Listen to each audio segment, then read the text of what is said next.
दिया, लेकिन अब जो वक्त आपके पास है, आप मानते हैं कि ये सेटल डाउन हो गया है अगले 7-8 महीने के लिए भी?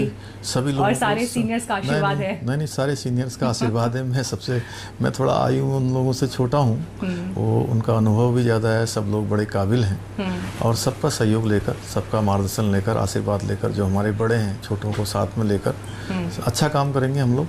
और सबका साथ, सबका विकास और सबका विश्वास जो हमारे प्रधानमंत्री जी का मूल मंत्र है, वो उनका ध्येय वाक्य, उसको चरितार्थ करेंगे। तो कैबिनेट के भीतर भी और पार्टी के भीतर भी हाँ, निश्चित रूप से हर क्षेत्र में आपको लगता होगा, देखिए आपको ये जरूर दिखाई दे रहा होगा कि पहले कुछ हो रहा है, लेकिन शाम होते होते आपको दिखाई दिया होगा सारे लोग शपथ में आ गए, सारे लोग जो है अपने अपने, तो घर में सब ठीक ठाक है? जी बिल्कुल बढ़िया, कोई दिक्कत नहीं है।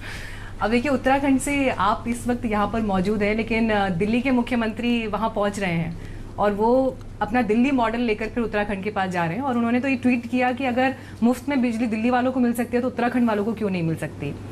इस स्टेटमेंट के जरिए उत्तराखंड में वो एक नई राजनीति या एक नए डिस्कोर्स को सेट करने की कोशिश कर रहे हैं। इसका जवाब आप कैसे देंगे और कितना बड़ा चैलेंज आप आम आदमी पार्टी को मानते हैं? नहीं, उत्तराखंड में आए वो, उनका स्वागत है और उत्तराखंड के लिए अगर उनको कोई सुझाव लगते हैं तो अपने सुझाव दें, अगर उनको सुझाव अच्छे होंगे तो निश्चित रूप से अमल करेंगे। वो तो कह रहे हैं कि हम चुनौती दे रहे हैं, लेकिन केवल देखिए, ऐसा है कि हमारा काम केवल चुनाव को ध्यान में रख के करना नहीं है, हमारा ध्यान है उत्तराखंड का विकास करना, उत्तराखंड के आम जनमानस की जो समस्या है उसका समाधान करना, उत्तराखंड के नौजवानों की, युवाओं की, बेरोजगार युवाओं की जो आकांक्षाएं हैं, जो उम्मीदें हैं, उनको पूरा करना है।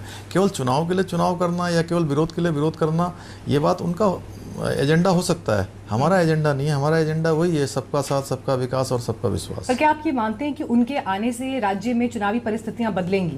क्या आप उन्हें एक चुनौती मानते हैं?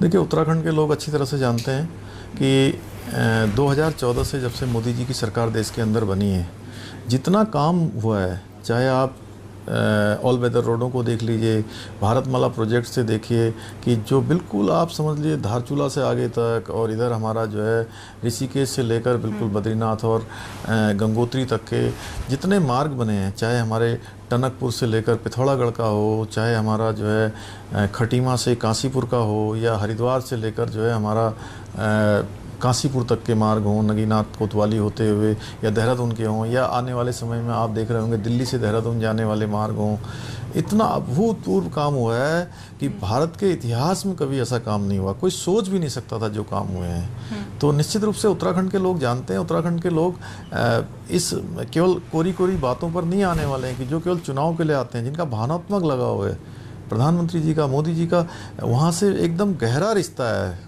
उनसे लोगों का सेंटिमेंटल अटैचमेंट है। तो निश्चित रूप से ये सब चीज़ें लोगों के सामने हैं।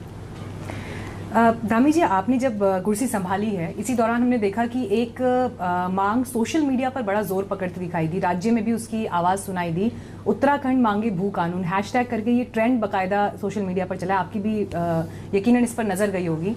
और भू कानून को लेकर लोगों की जो चिंताएं हैं, वो उनकी सांस्कृतिक पहचान से लेकर, उनके अधिकारों से लेकर, उनके जल जंगल ज़मीन पर उनके हक हकूक़ की बात है। लेकिन बीजेपी की ही सरकार में कानून को लचीला किया गया।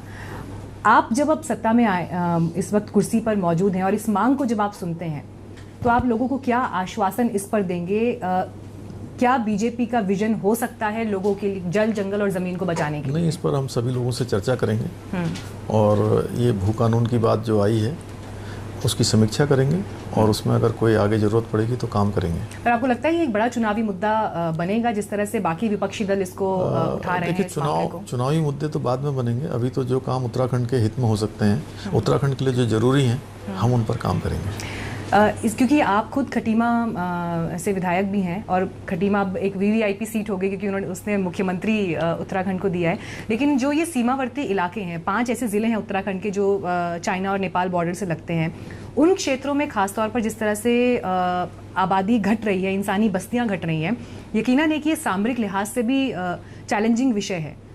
तो ऐसे में आप क्योंकि खुद उस क्षेत्र से चुनकर आते हैं, आप वहाँ के बारे में कोई पॉलिसी मैटर या कोई आगे फर्दर प्लान ऑफ एक्शन लेकर आएंगे? मैं देखिए, शुरू से चूँकि मुख्यमंत्री के रूप में तो आज हूँ, लेकिन जब मैं एक विधायक के रूप में, एक सामान्य नागरिक के रूप में भी काम करता था, तब भी मैं मानता हूँ कि सीमा पर काम करने वाले या सीमा पर रहने वाले जो लोग हैं, वो केवल एक नागरिक ही नहीं है, उसके साथ साथ वो सीमा के प्रहरी भी हैं। और इस ओर निश्चित रूप से मेरा पहले से भी ध्यान है और हमारा प्रयास होगा कि आगे से जो वहाँ पलायन हो रहा है वो पलायन न हो।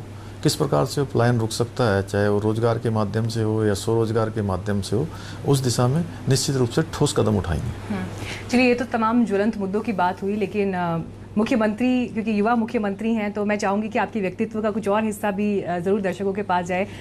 अभी जिस तरह की तमाम बदलाव हुए हैं, व्यक्तिगत जीवन में भी जो है बदलाव हुए होंगे, समय मिलता है परिवार के लिए या फिल्म्स देखने के लिए, या जो पहले के शौक थे उनके लिए? मंद मंद मुस्कान तो मैं देख रही हूँ आपके चेहरे पर। नहीं, देखिए, फिल्म्स का शौक है? हाँ, फिल्म्स तो वैसे फिल्म सिनेमा में जाकर तो कभी नहीं देखी अभी इस दौरान, जब से राजनीतिक क्षेत्र में आया। हाँ, लेकिन घर में जो हमारी टेलीविज़न और उसके चैनलों में जो आता है, उसमें रात को देर रात कभी कभी जब अगले दिन जल्दी नहीं जाना होता था तो देखते थे। अभी तो पिछले तो जब से 4 तारीख से ये जिम्मेदारी मिली है, तब से तो बहुत मुश्किल है कि पूरे अखबार। सूबे की जिम्मेदारी आपके ऊपर है, लेकिन घर में बच्चों का क्या रिएक्शन है? पापा कितने बदल गए हैं उनके लिए? नहीं, कल मैंने उनको बहुत दिनों बाद दोनों से बात करी, 2 बेटे हैं, तो वो बहुत दिनों से शायद अपनी माँ से कहते थे, लेकिन मेरे को देर रात 1 बजे तक मैं फ्री नहीं हो पाता था। तो मैंने जब उनको फ़ोन किया तो दोनों बच्चे मेरे सो चुके थे। लेकिन कल शाम को मैंने मेरी जब सारी मीटिंगें पूरी हो गई रात को 10:30 बजे, तो मैंने अपनी माँ से भी और बच्चों से भी, दोनों से बात करी।